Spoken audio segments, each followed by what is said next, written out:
Okay, you can go ahead. Okay. Hi, everyone. Aloha. Welcome to another little cooking session, plant-based, of course. Today, I decided to do an XO sauce. It kind of led to this. The XO sauce led to. I'm sorry. The last lesson when we did the Kombu and Shiitake Dashi was a nice segue into the XO sauce. So to start, did anyone here today try the Kombu and Shiitake Dashi? You can just put your comments or questions in the chat box as usual, because I can't see or reach my screen while I'm cooking. But anyway, if you didn't, definitely do try that recipe. It's awesome. The dashi makes a huge difference when you're cooking. And today's XO sauce is really a fundamental condiment that will enhance the flavor of pretty much any dish. It is umami packed, flavorful, lots of zing from the ginger, the garlic. It's kind of everything you want in a condiment, basically. So let's go ahead and start. Before we actually start with the XO sauce, I do want to get the asparagus on. Basically, you can put XO sauce on anything. You can also buy your own XO sauce, obviously, from supermarkets. And although I do love the supermarket, the ready-made XO sauce, it's nothing, honestly, compared to when you make your own. You're going to know what I mean. And it only takes about 10 or 15 minutes to make, which is great. It lasts for about 2 weeks refrigerated. And I'm going to talk about this container in a second as well. So one of the things I love to put XO sauce on is our roasted vegetables, anything. Today I'm going to do it with the asparagus. And I did want to show you how I store asparagus. This is a great way to store asparagus, and it will keep in the fridge for very, very long. I'm using organic asparagus, and I got the thin ones from Whole Foods. But anyway, what you want to do, if you notice when you buy a bag of asparagus and you take it home, you throw it in the fridge, forget about it, in a few days, you're going to see it's going to start to get sticky and release, because the moisture from the asparagus is going to release when it's stuck in that bag. It's going to get a bit funky, and more than often, you're probably going to have to throw the spears out. So asparagus spears, give them a good wash when you take them home. Obviously, get them out of the bag, give them a good rinse and wash. Fill a glass like this with a little bit of water, just, maybe a quarter of the way. Throw your asparagus in there so the asparagus is standing stem side down. Put a little bag over the top and an elastic band. I just removed the elastic band, and store it in the fridge like that. You can also do this with your herbs. Just make sure that you have some water here. I don't have water in mine at the moment because I have drained them ready to prepare the dish for today. But normally I had about, a quarter of that. And look at how fresh they are. I bought these recently on Saturday, so they are obviously still going to stay fresh, but great way to store vegetables like that and herbs. The other thing I wanted to show you is, do you notice that they're all different sizes, different lengths? That's because the breaking point for each spear is different. So when you grab a bunch of asparagus and just go bang with the knife, because you want them to be all, nicely cut in the same size so it appears pretty, you're actually not doing the right thing, because the breaking point is different. And how you find the breaking point, which is the woody stem, you want to get rid of that. This woody stem does nothing to your palate at all. It's very, very woody, very difficult to chew on. I don't even throw the stem part into vegetable stocks that I make, because it's very astringent, very like a not so pleasant bitter flavor comes from the stem. So you just want to discard it, unfortunately. And the way you do that is you grab your nicely washed asparagus spear and just go like that, bend it. When you bend it, it will actually break at the point where this part is just the inedible part. So that's what you do, and that's why they're all different sizes. And I kind of like that they're all different sizes. I don't need mine to be exactly the same size. So this is going to get tossed. All right. And then basically we're just going to roast these.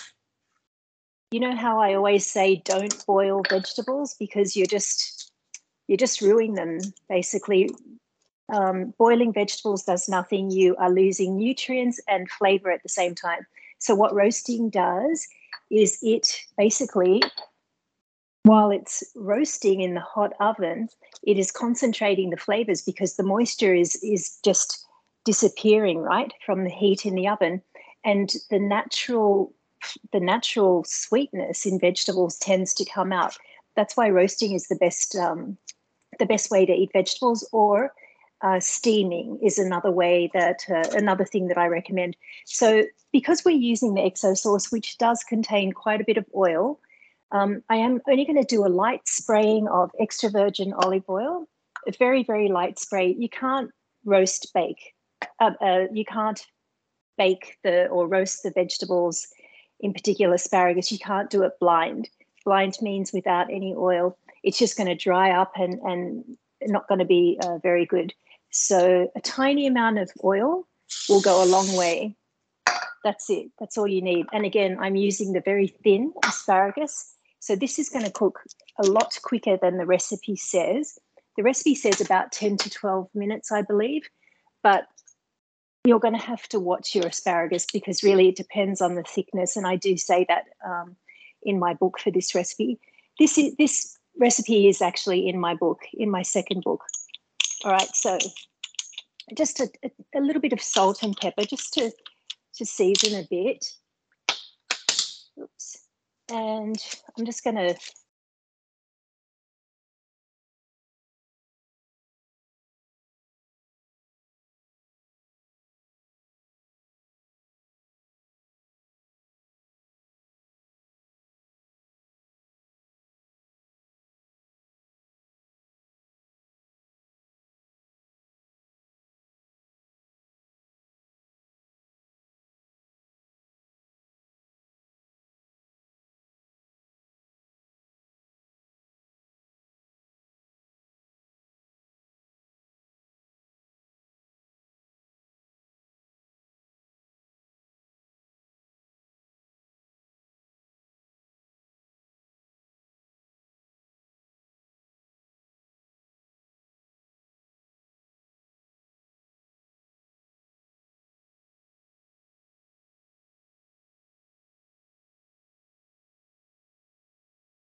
Hi, we can see you now. Okay, I have no idea what happened. It just dropped. That happened the last class as well, didn't it? Yeah. Sorry, I do not know what is going on. I'm just about ready to put the asparagus in. So I'm going to do this. I'm going to put it on for about 6 minutes. You want to have it al dente. Never, ever over roast your vegetables. So I'm going to go 6 minutes actually at 425 degrees, and we'll see how that goes. All right, let's talk about the XO sauce. I do want to show you these jars or glass bottles that I buy. They're called WECK, W-E-C-K. I just love them. You can get the plastic lids or the glass lids like I have. They're just a nice little stylish kind of glass, and they come in all different shapes and sizes. I get mine from the actual site, the WECK site, but I think they are available on Amazon as well. So they're a nice little jar to store your condiments and stuff.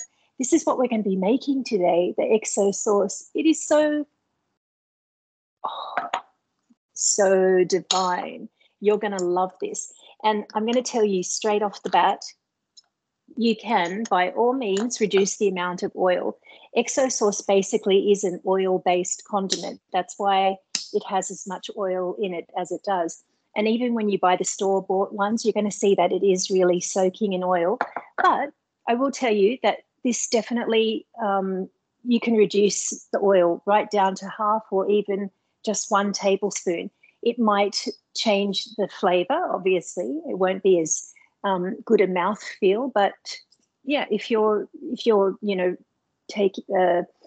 being careful with your fat consumption, then definitely do that. I'm just going to do it with the recipe as is, which is using a 1/4 cup of oil. And when it comes to the oil, you can use any neutral oil that you want. Neutral oil means basically an oil that has a low smoking point, so it won't burn when it's cooking away for 10 or 15 minutes. And it also means it has a neutral smell and flavor, so nothing potent. You can't use olive oil for this, unfortunately, because when you store it in the fridge, olive oil actually coagulates, so it gets really thick and it doesn't work for this. So you can either use, I'm using actually a light sesame oil. That's my favorite. You can use a peanut oil, canola oil. I don't ever use ever. Vegetable oil is okay. Avocado oil, you can get avocado oil everywhere here. So that's also a nice neutral oil. When you're making condiments, that's what you want, and anything neutral. So that's there. You have to soak the shiitake. Again, we're using shiitake. You know how much I love shiitake.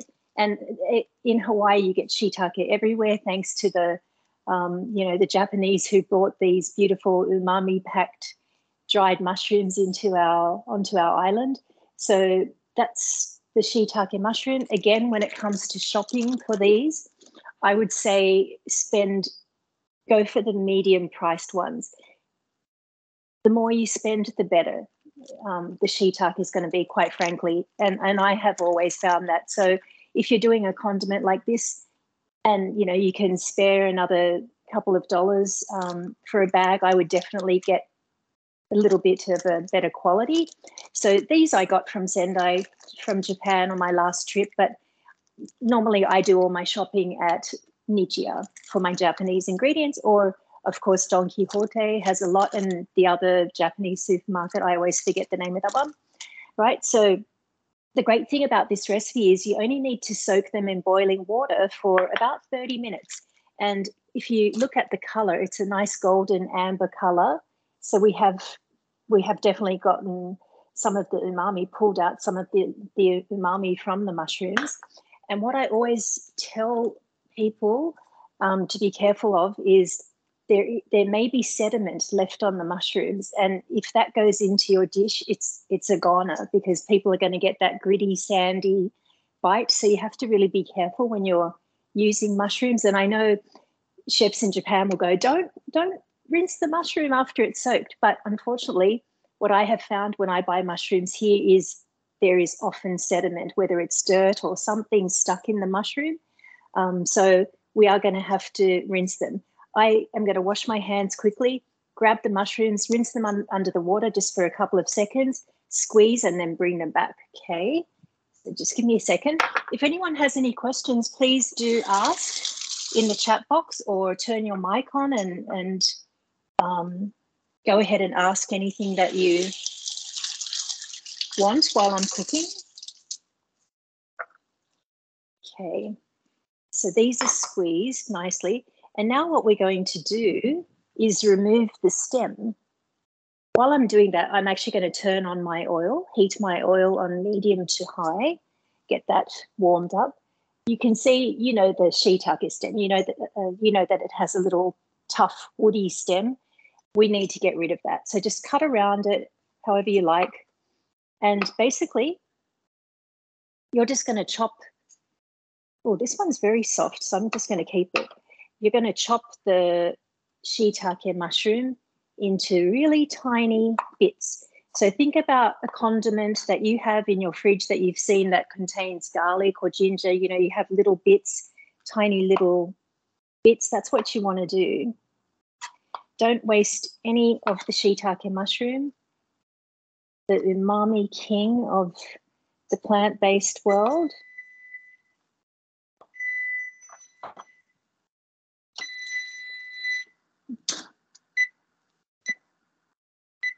Sorry, my oven's beeping, but I can see that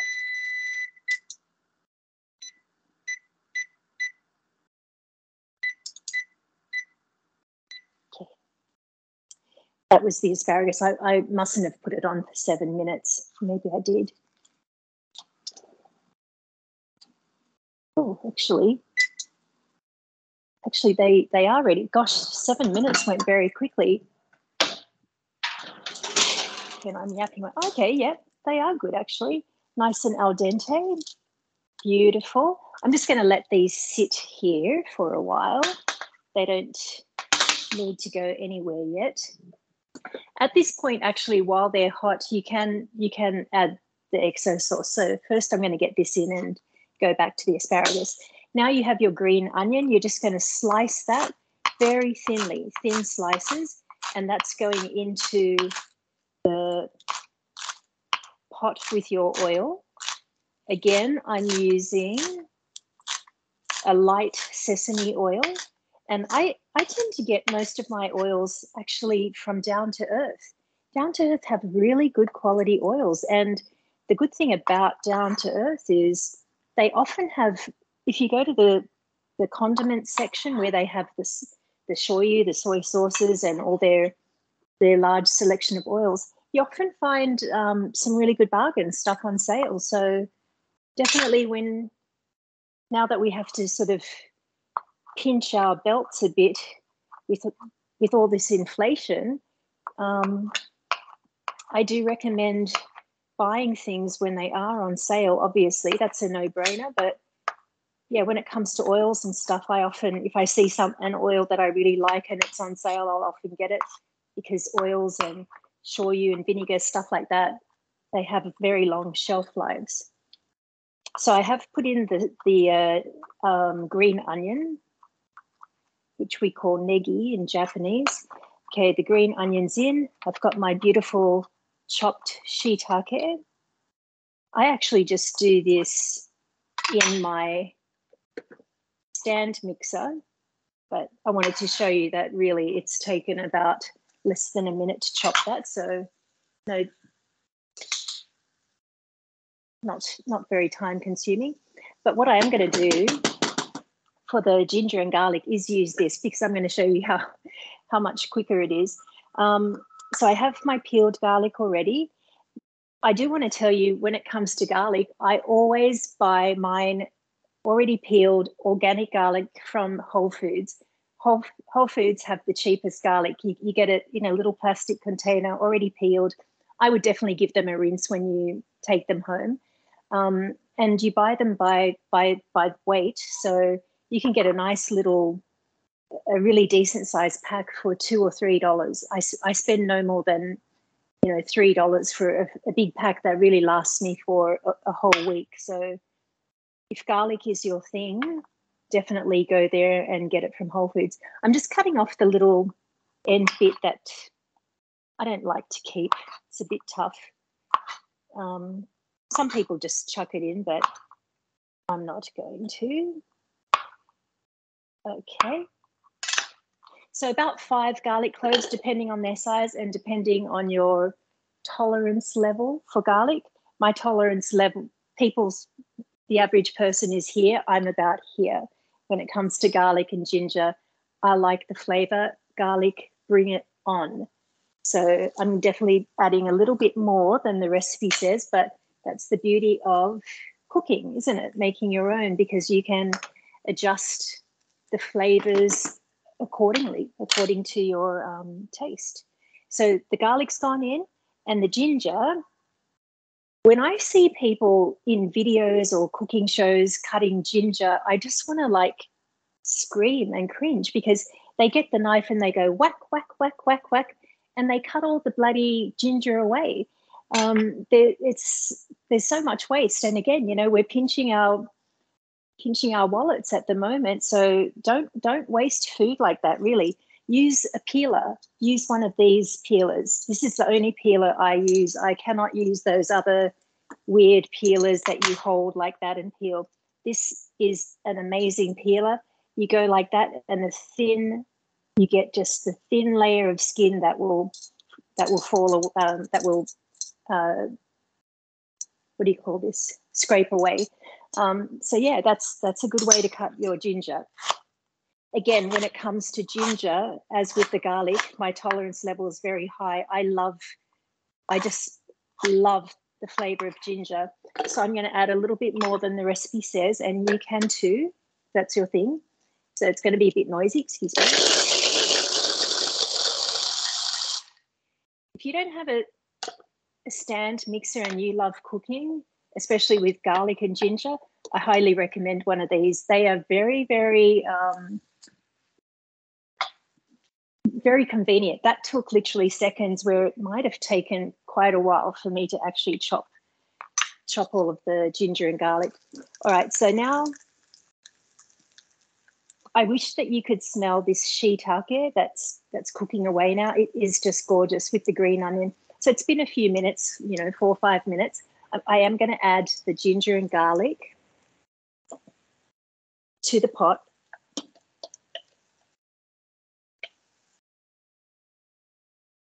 And then I just want to release some of the aromas before I add in the seasoning. So that's in. Let that cook away a bit. You don't want to add the mushroom liquid while the garlic and ginger is raw, because what you're going to end up with is a raw garlicky tasting sauce or condiment, exo sauce, and that's not going to be very good. So you do want to make sure that the garlic is cooked and has released some of its bitterness through this little process of frying in the oil. So just give that a couple of minutes. Any questions so far?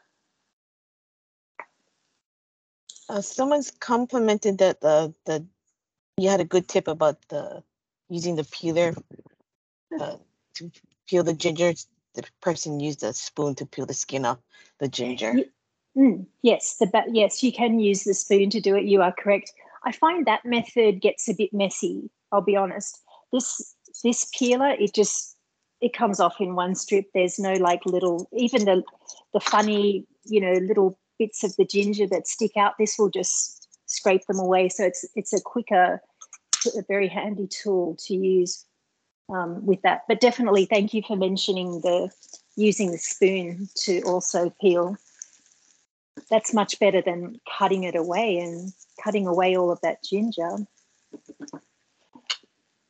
If you are using organic ginger, you can throw the clean, obviously you want to clean and wash the ginger before you use it. You can throw it in your tea, the ginger skin. Use the ginger skin to flavor your teas, or I guess even your soup. If you're making a stock, you can definitely do that. I like the flavor of ginger again, so I throw it into stuff and add a little bit of lemon to my tea, like a ginger lemon kind of vibe. All right. So remember the liquid that the mushrooms, well, this is actually just the water that the mushrooms were soaking in for 30 minutes. I can see clearly there is something at the bottom that I don't want to get into this sauce. Just it could be dirt, just anything sediment from the mushrooms. So when I add this to the pot, I am going to use a strainer, a very thin strainer, or a cheesecloth, something like that. You can also check out your tea strainers. They work as well. Something that has tiny holes to make sure none of that sediment gets into this sauce, okay? Because really, once that happens, it's a done deal. You can't remove it. So always be careful with that. Now, before I add the liquid from the mushrooms, I'm going to add all of the beautiful seasoning, which is very, very simple. So I use the Korean chili powder. I love it because it's a little bit sweet and not as fiery hot as some chili powders. Again, this is where you get to control what kind of chili and what kind of intensity you want to use. So I highly recommend the gochujang. Also, the Chinese 5 spice. If you don't have that, you don't need it. Some people don't have that in the kitchen. You can add any spice you like, a bit of white pepper if that's your thing. Definitely the mushroom seasoning or Kombu Dashi powder or kelp powder. You can use salt, but if you add the mushroom seasoning, again, it's going to add a lot more umami. And then what do you call it here in America? So we call it just chili flakes. You call it red pepper flakes. Crushed red pepper. Okay, crushed red pepper. Right, so that's going in. And give that, if you could smell this, oh my God, you know this is going to be an incredible sauce. It smells so great. Every time I make this, my husband walks into our home and he's like, "If you're making XO sauce again," it can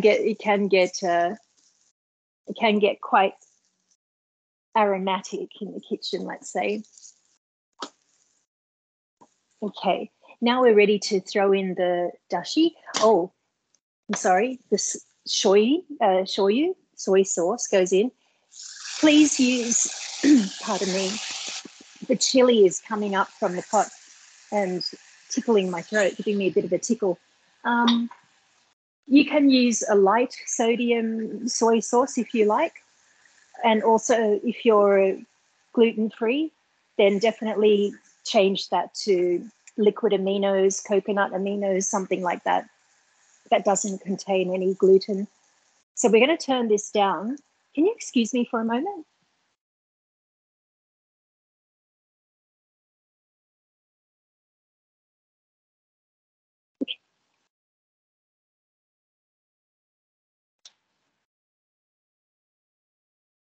Goodness me, sorry. That's really tickled my throat a bit.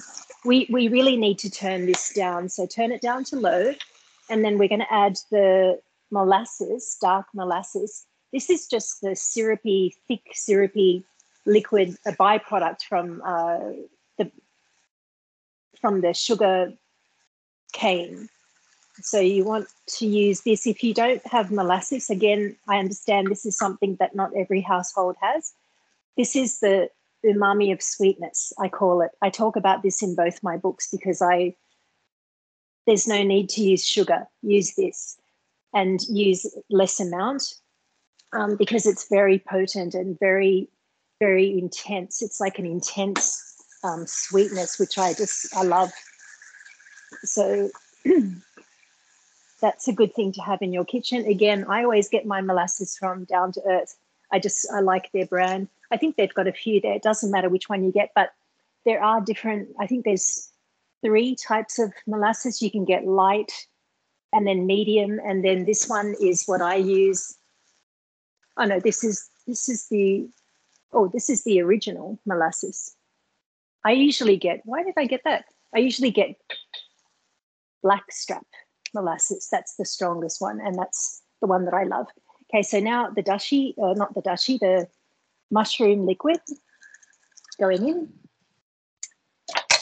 And literally, you're just going to let that simmer away for about 5 minutes just to reduce some of that mushroom liquid. So I'm going to turn that back up. So it's on like a rolling simmer for about 5 minutes, and that should reduce down a little bit. What I don't tell you to add in the recipe, I think I mentioned it in the book, is that you can, as an option, add sesame seeds to this. I love XO sauce with sesame seeds, and I noticed that a lot of the store-bought versions actually don't contain the sesame seeds. So that's up to you, but add some. I'm going to add 2 tablespoons. I like a lot of sesame in mine. And you're going to see the dishes that we're going to prepare with this sesame sauce. With this XO sauce. The taste of the sesame is so delicious. Okay, wow, that smells amazing. All right, that's the XO sauce. It's going to be ready in a few minutes, so just put that aside. And now we go back to the asparagus that we roasted, nice and al dente. and still has kept its green. When the asparagus turns brown, you know that you've overcooked it.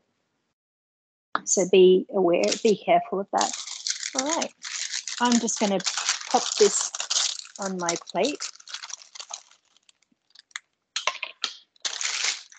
Excuse me.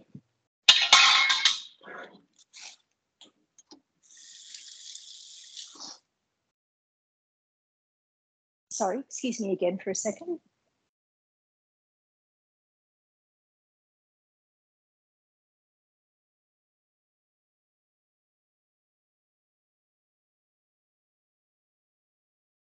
When you're making this at home, boys and girls, make sure that you have your window open to get some fresh air, because it is, the chili is coming up and it's giving me that tickle. I can't open my windows at the moment, my lanai doors at the moment during the class. Oh, I wish I could show you this. I will in a minute, but this is what it's looking like now. I guess difficult to see. Just gorgeous, that gorgeous dark, rich colour. Okay, so here's my asparagus.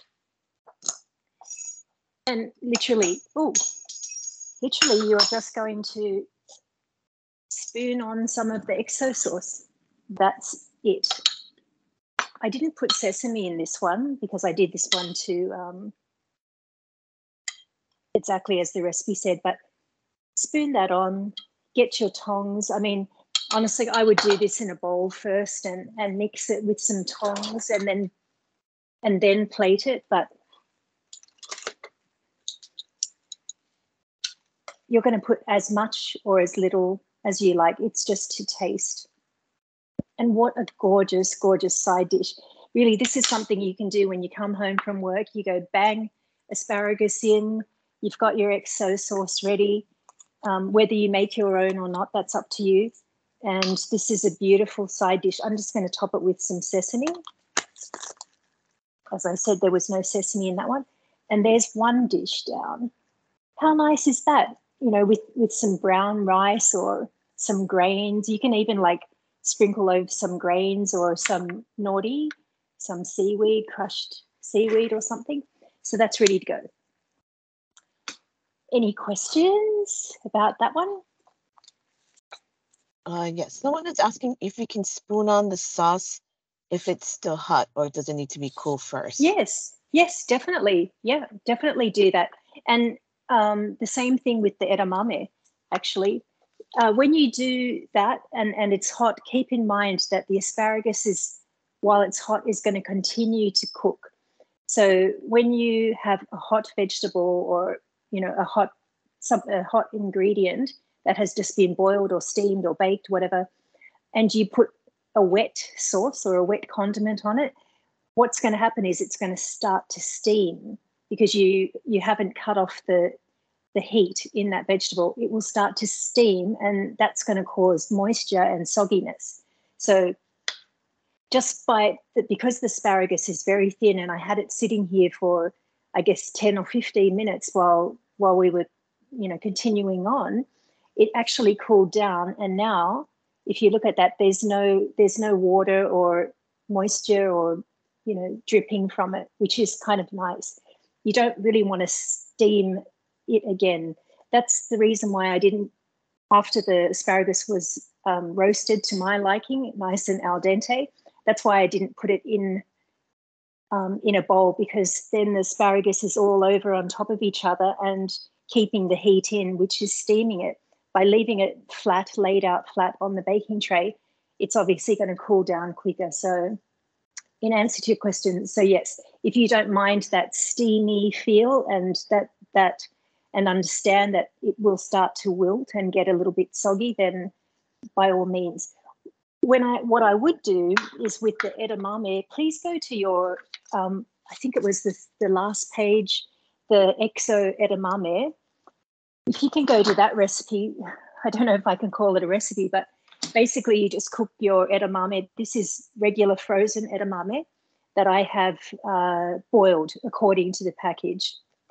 So just boiled and then drained, and I've chilled mine again for the same reason, that I don't want to have soggy, wet edamame.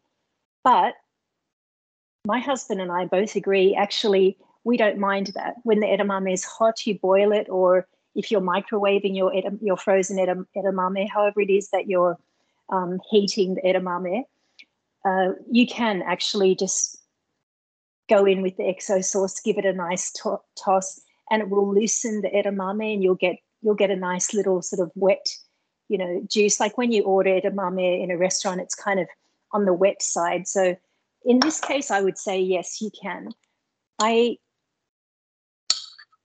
I didn't want to boil mine now during the class because it's more work for me. That's why I did this ahead of time, and that's the reason why I chilled my edamame. So I'm just going to go in with that. The other things, like, for example, this XO sauce is amazing with sweet potato or Okinawan purple potato, Okinawan sweet potato. Amazing. That the sweetness in those starches with this garlicky, gingery, fiery, intense sauce is amazing. So what I would recommend when you have, instead of throwing mayonnaise and butter on your baked potato, try this. Bake your potato however you normally do, or if you steam your potatoes, it's also a nice way to enjoy this. And then just get a dollop of XO sauce. It is so, so good. But definitely with the sweet food. The other thing I like to do is the kabocha, the Japanese pumpkin, just baked. I think you've seen me bake kabocha a couple of times in our classes. And oh my God, yes, that's sweet. Anything sort of with a sweet flavor profile mixed with XO sauce, amazing. This looks so good, guys. I mean, I'm going to add, I love sesame seeds on edamame. I always wonder why they don't, not many restaurants throw in the sesame seeds. Some do, but normally it's just the spicy shoyu chili sauce. These are edamame is definitely my go-to. I go to restaurants just to eat edamame when I'm not feeling like cooking, but I mean, there we go. Really, really, really easy to make. So that's 2 dishes down. Now we're going to go to, oh, yum. So the sauce is ready.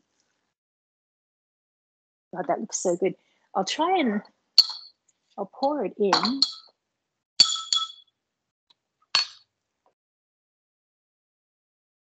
If you can see that. It's dark and, oh my God, the smell. I just, I made garlic bread with this a long time ago. It was during the pandemic. Excuse me.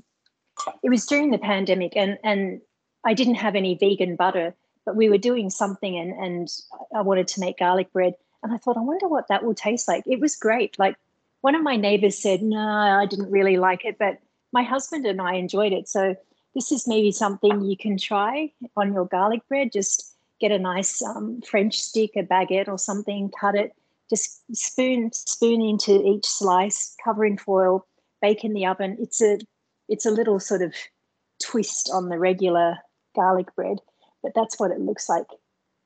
So nice. Okay. All right, let's go now, please, to the bok choy noodles with creamy XO sauce. Basically, creamy XO sauce is plant-based milk. I'm using soy milk, unsweetened, always unsweetened. So plant-based milk, XO sauce, and mushroom seasoning. That's all it is.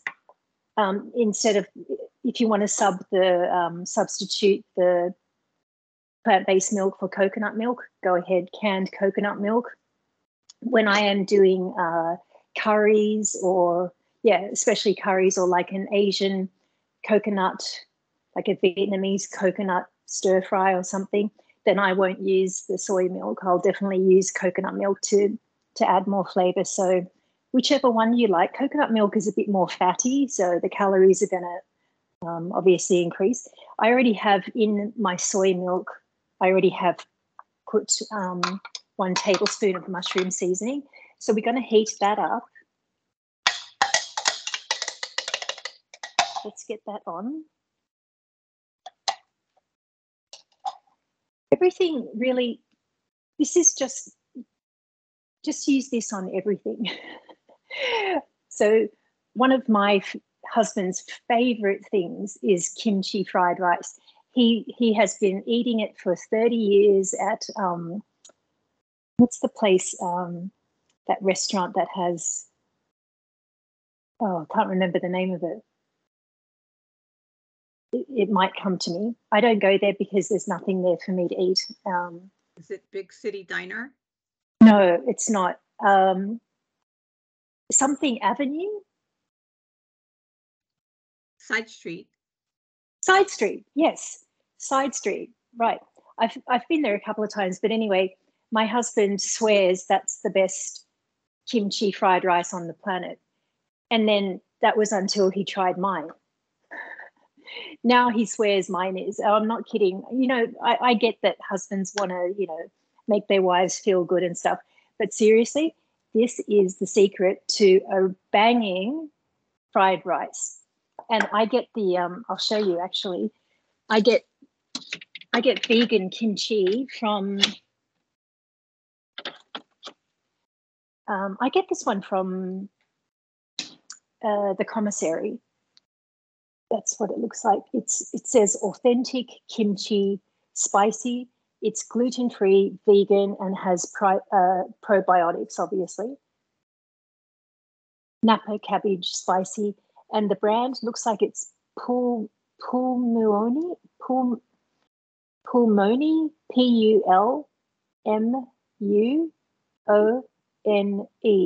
Oh, sorry, the brand is Nasoya. Nasoya, there you go. Vegan. This is actually the only one here I've seen that actually has the word vegan on the product. Some of them are vegan, but kimchi really is, kimchi. There's always something that's a byproduct or has some kind of animal product in it. Like a lot of them have little shrimps in there, or shrimp powder, or shrimp extract, or some of them even have another ingredient used a lot is the scallops, sea scallops. So kimchi is definitely something you have to read the labels carefully. This is so good, this stuff. And it's really inexpensive from the commissary. I understand not everyone has access to it, but if you can find this one, I highly recommend it. And I use my brown rice and grains. I think I'll show you. I think I've shown you before.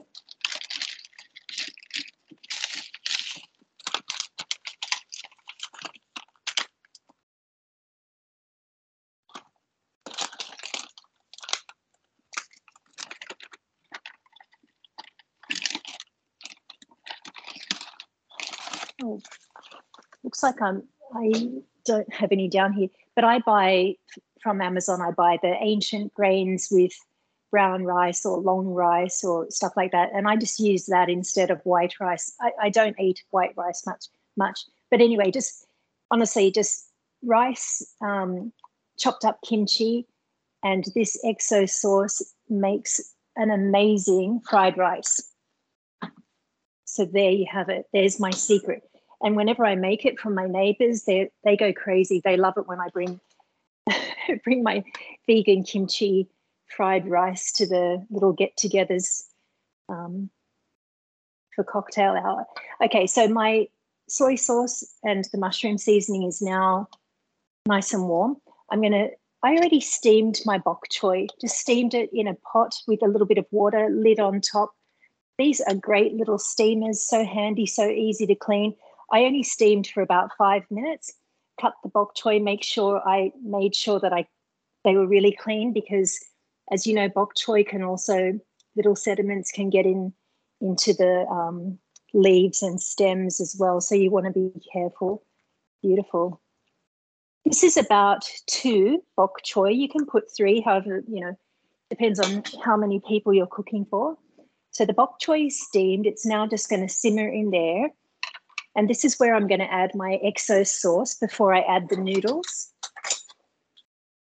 So again, the XO sauce is to taste. Oh my goodness. I'm telling you, there is no need to have any other condiment in your fridge except what you need to make XO sauce. It's really an amazing. You know what I did the other day? I mixed, believe it or not, orange juice with XO sauce, and just some spices, a little bit of paprika, salt, pepper, and I use that as a stir fry for my tofu, for my fried tofu. This is the Aloha tofu. Yeah, so orange juice and XO sauce. Who would have thought? I thought I was quite the genius when I came up with that. And then I thickened it with a little bit of slurry, a little bit of corn flour, and mixed with water. It's 1 part corn flour, 2 parts water. So about, a tablespoon of cornstarch, 2 tablespoons of water, mix that into the sauce. And it made this really yummy, thick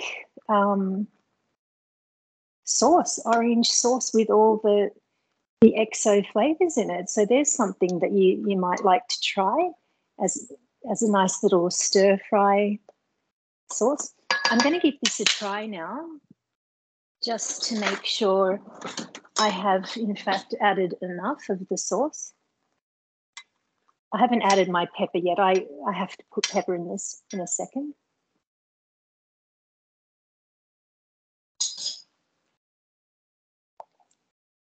Yum. That is so good. I didn't use that much. I would say about 3 tablespoons maybe of XO sauce. But again, just taste as you go. It is a bit fiery. It's very pungent, very strong in taste. So don't overdo it. Here I've already pre-cooked my noodles. And because they are pre-cooked, I'm going to give them a quick rinse in water just to loosen them before I put them into the pot.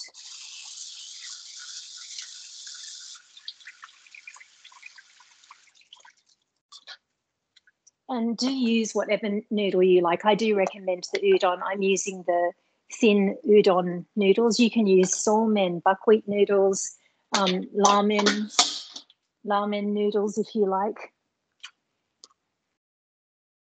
This dish comes together very quickly because somen or even udon takes, only 5 minutes to boil.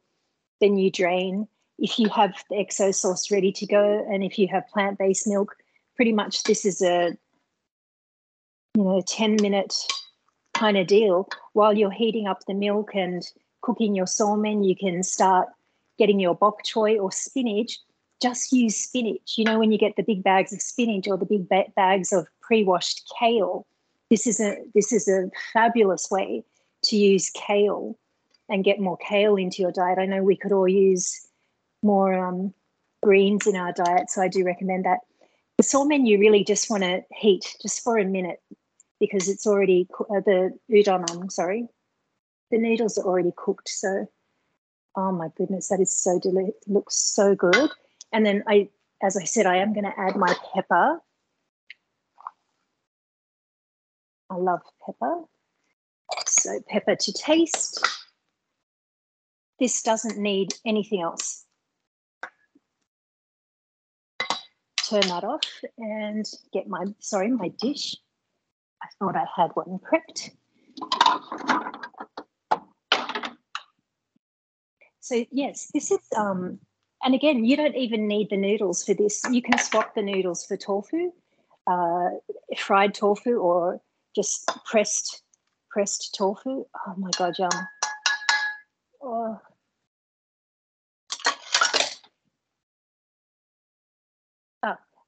What did I, oh, that's right.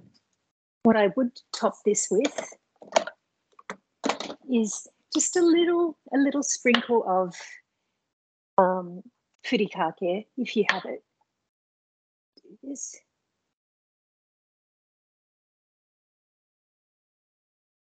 Oh my God, yum. Can you smell this, guys? Can you imagine what it smells like? My kitchen is smelling quite heavenly right about now. I hope you're having something yummy to eat during your lunch while you watch this. But yeah, so there's 3. I mean, obviously you're not going to eat all these at the one time. There's too much extra, everything's sort of tasting similar. Try 1 or 2 of these with your meals and let me know how you go. So that's the asparagus. And if you go to, I think it was the last page, I believe, the exo tofu. The exo tofu really is just cold tofu, drained, exo on top. Maybe if you need it, a little drizzle of shoyu, and maybe some naughty flakes or something. That's all it is. So instead of that, I wanted to show you what you can do with the fried tofu. Again, this is the Aloha tofu. You get 2 in 1 pack. So I'm going to cut this into half, cut it in half first. I just want little rectangle slices. Get your pan hot. I'm just using a regular frying pan. Okay, so I guess you get about 10 slices out of each block. So that's all I'm doing. Lay them flat, no oil. They can, because there's already oil on the fried tofu, so you don't need to add that. And there's oil, obviously, in the exo sauce. So we're just going to sear the tofu. This is a really cool dish to take to a barbecue and do on the griddle if you're not worried about cross-contamination. I don't use, unfortunately, barbecues or grills because meat and fish is cooked on them. So to me, that's a big no-no. But if you're okay with that, you can, if you're going to do this on a grill, like an outdoor grill, I would definitely not make them this small. Maybe slice the other way and have big pieces instead of like this, just so they're easier to work with on the griddle. Get a nice sear on the griddle, exo sauce drizzle on top. A really great poo-poo for happy hour and your outdoor get-togethers. So yeah, that's pretty much, there's so much you can do with this sauce, really. And if there's anything you're making, whether it's like a curry or a soup or a stir fry, anything, or a salad. I put this in my salads all the time. Just put a little bit of it, like just 1 little teaspoon, and watch how much it elevates the flavor in your dishes. It really does. It's like the magical the magical condiment, if you will. So while I'm just searing the tofu, do you have any questions, guys? Anything I can help you with? Even Someone if it's was asking, Yeah. where do you buy mushroom seasoning? It's everywhere recently. People are obviously onto it. You can get it from Don Quixote, apart from Amazon. Amazon sells it. Don Quixote, Chinatown. I think they do have it in Whole Foods as well. There's all different kinds of mushroom seasoning. This one I got from a friend, gave me this one from Trader Joe's. I understand we don't have Trader Joe's here. But basically you want anything called mushroom seasoning or umami seasoning. This one is called multi-purpose umami. So yeah, the mushroom seasoning is not difficult to find. Chinatown sells it at the cheapest price. I live around the corner from Chinatown, so I think it's about, for a huge bag, it's like, I think it's gone up to $8 or something like that. mushroom seasoning, the best things is salt. I don't even use salt anymore. You notice I didn't put any salt in this either. The XO sauce and the mushroom seasoning was enough flavoring. And the mushroom seasoning has a lot less sodium in it than salt. So I highly recommend it. It's also very, very flavorful. Someone was also asking about your peeler. Is there a particular brand of peeler that you like, or can that one be easily found? Actually, I got this from Williams Sonoma a long time ago. I want to say probably the first trip I was here 6 years ago. And then I also, from Williams Sonoma, I went back to buy another one because it was so amazing. And they said that they didn't make this one anymore. So I've been using this religiously for 6 years. I'm on a mission to find this particular one. But this one is still available at Williams Sonoma. It's heavier, but it's not as sharp. The blade's not as sharp. If you are looking for a peeler like this, go to a Japanese store. I haven't looked at places like Don Quixote, or I wonder if they would have something similar at Daiso, the $1.50 store. Maybe. I'll look for you. I'll see what I can find, and by the next lesson I'll see what I can come up with. I would want to buy you all one of these if I find them, but yeah, definitely this shape peeler for vegetables or anything. You should see me peel vegetables like potatoes, carrots. I could win competitions using this peeler because it's so fast, and somehow the blade is so sharp. It just, the skin just comes off. But yeah, definitely you want that kind of shape. Have a look on Amazon. See what you can find, and I will too. I'll keep that in mind for the next one. While we're talking about next lessons, is there anything that you would like me to teach you? Are there any recipes that you would like to see me do? Because I'm very, very up to that. So the tofu is nice. Nice and seared, brown, warmed up, and all we're doing is going in with the XO sauce. Ooh.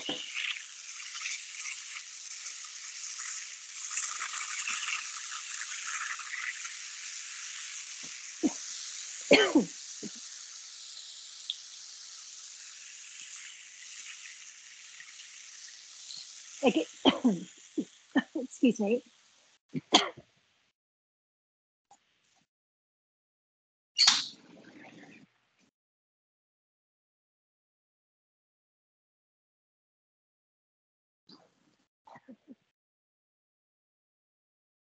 Goodness me. Sorry about that. That does come up. I've had to open the lanai just to get some fresh air.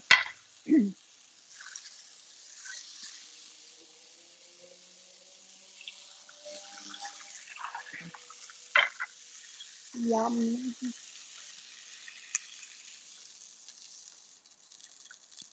What a great pupu.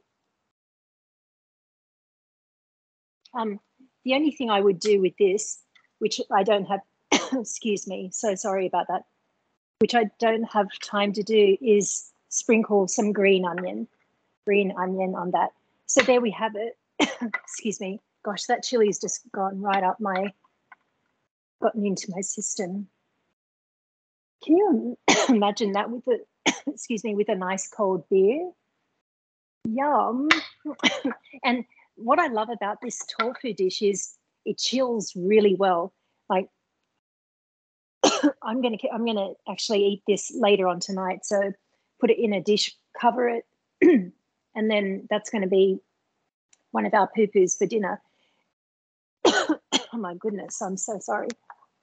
But there we have it. Everything and more that you can do with one sauce. Yay! So I hope you do give this one a try. And please remember, lower the content of the oil if that's not your thing. I understand a lot of people are trying to, you know, consume less fat, less sodium. So keep that in mind when you're cooking. Also, the amount of shoyu you can reduce. Definitely make it your own. Work around this kind of flavor profile when you make your XO sauce, and yeah, I think you'll be successful. So was there, excuse me, anything that anyone wanted me to do in a class, any kind of recipes or using any type of vegetable? If there is, speak your piece. If not, I'll try and come up with something that I hope you guys like. And the next class will be in September. So yeah, I'll see what's around, what's in season, and we'll go from there. Alrighty, thank you everyone. Did anyone have any last comments or anything?